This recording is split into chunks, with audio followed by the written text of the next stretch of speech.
आज की तमाम बड़ी खबरें नॉन स्टॉप न्यूज में।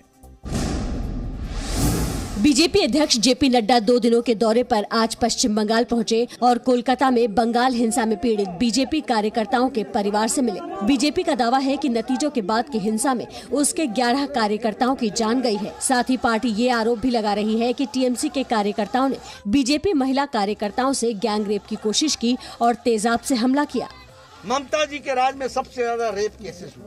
हमारे 3 दिन के अंदर 2 रेप केसेस टीएमसी के गुंडों के द्वारा हुआ है, गैंग रेप हुआ। जेपी नड्डा ने टीएमसी पर तानाशाही का आरोप भी लगाया। ये भी कहा कि उन्होंने आजाद भारत में चुनाव नतीजों के बाद इतनी असहिष्णुता आज तक नहीं देखी। आजाद भारत में अब चुनाव के नतीजों के पश्चात इतनी असहिष्णुता, इनटॉलरेंस हमने आज दिन तक नहीं देखा है। उनकी शहादत जाहिर नहीं जाएगी। उनकी आइडियोलॉजिकल लड़ाई हम आगे लड़के निर्णायक मोड़ तक पहुंचाएंगे। टीएमसी ने इन आरोपों से इनकार करते हुए बीजेपी को ही हिंसा का जिम्मेदार बताया। ममता बनर्जी कल सुबह 10:45 पर मुख्यमंत्री पद की शपथ लेंगी। ममता बनर्जी को राज्यपाल जगदीप धनखड़ पद और गोपनीयता की शपथ दिलाएंगे। कोरोना प्रोटोकॉल को देखते हुए ममता बनर्जी अकेले शपथ लेंगी। वो लगातार तीसरी बार पश्चिम बंगाल की मुख्यमंत्री बनेगी। इसके बाद 6 मई को मंत्रियों को शपथ दिलाई जाएगी। ममता बनर्जी के शपथ ग्रहण में पूर्व सीएम बुद्धदेव भट्टाचार्य, बीसीसीआई अध्यक्ष सौरव गांगुली को निमंत्रण भेजा गया है। बीजेपी नेता दिलीप घोष को भी शामिल होने का न्योता है। जिस समय ममता बनर्जी शपथ लेंगी, बीजेपी उस वक्त देश भर में धरना देगी। बीजेपी का ये धरना बंगाल हिंसा के खिलाफ होगा। पश्चिम बंगाल के हिंसा पर प्रधानमंत्री नरेंद्र मोदी ने राज्यपाल जगदीप धनखड़ को फोन करके चिंता जताई। राज्यपाल ने उन्हें बताया कि नतीजों के बाद हिंसक झड़प बेरोक-टोक जारी है। राज्यपाल ने प्रधानमंत्री की गंभीर चिंताओं को मुख्यमंत्री ममता बनर्जी के साथ साझा किया। इसके बाद ममता बनर्जी ने शाम 5 बजे अपने आवास पर अहम बैठक बुलाई, जिसमें राज्य के मुख्य सचिव, गृह सचिव, डीजीपी और कोलकाता पुलिस कमिश्नर शामिल हुए। ये समीक्षा बैठक करीब 45 मिनट तक चली। उधर पश्चिम बंगाल हिंसा पर सुप्रीम कोर्ट में भी सुनवाई हुई। बीजेपी ने अपनी याचिका में हिंसा की सीबीआई जांच की मांग की। इंडिक कलेक्टिव संस्था की ओर से भी सुप्रीम कोर्ट में एक याचिका दायर की गई। पश्चिम बंगाल में राष्ट्रपति शासन लगाने की मांग की गई। इतनी हत्याएं, इतनी बलात्कार, इतने लूट खसोट, कहीं कानून व्यवस्था का नामो निशान तक नहीं है। मैं राज्यपाल जी से निवेदन करता हूं कि आपे से बाहर जाएगा शासन तो राष्ट्रपति शासन भी लागू होना चाहिए।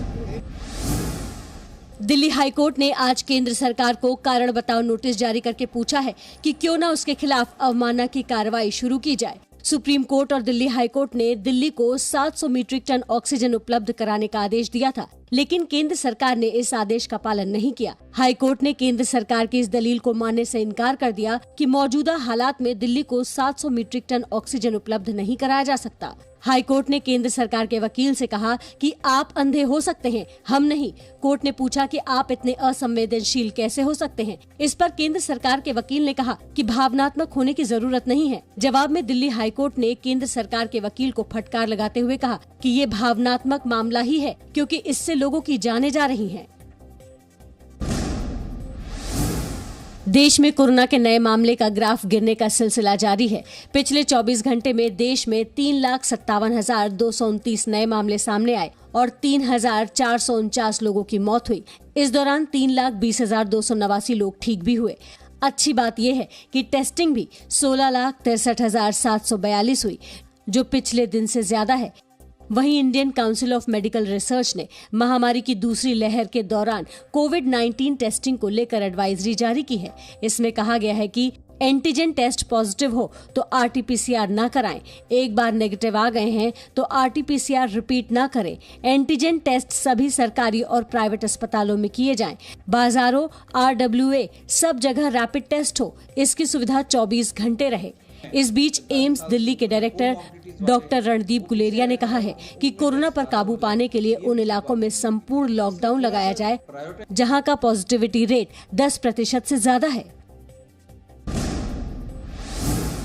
बिहार में 5 मई से 15 मई तक संपूर्ण लॉकडाउन लगा दिया गया है। इस दौरान सभी सरकारी और प्राइवेट ऑफिस बंद रहेंगे। सिर्फ जरूरी सेवाओं से जुड़े प्रतिष्ठान या संस्थान खुलेंगे। सार्वजनिक वाहन सिर्फ 50% क्षमता के साथ चलेंगे और सिर्फ रेल हवाई का सफर करने वाले लोगों को ही इसके इस्तेमाल की इजाजत होगी। फेरी वाले सुबह 7 बजे से 11 बजे तक सामान बेच सकते हैं। रेस्टोरेंट से सुबह 9 बजे से रात 9 बजे तक होम डिलीवरी की इजाजत दी गई है। सभी तरह के सरकारी कार्यक्रमों पर रोक रहेगी। हालांकि शादी समारोह में 50 और श्राद्ध में 30 लोग शामिल हो सकेंगे।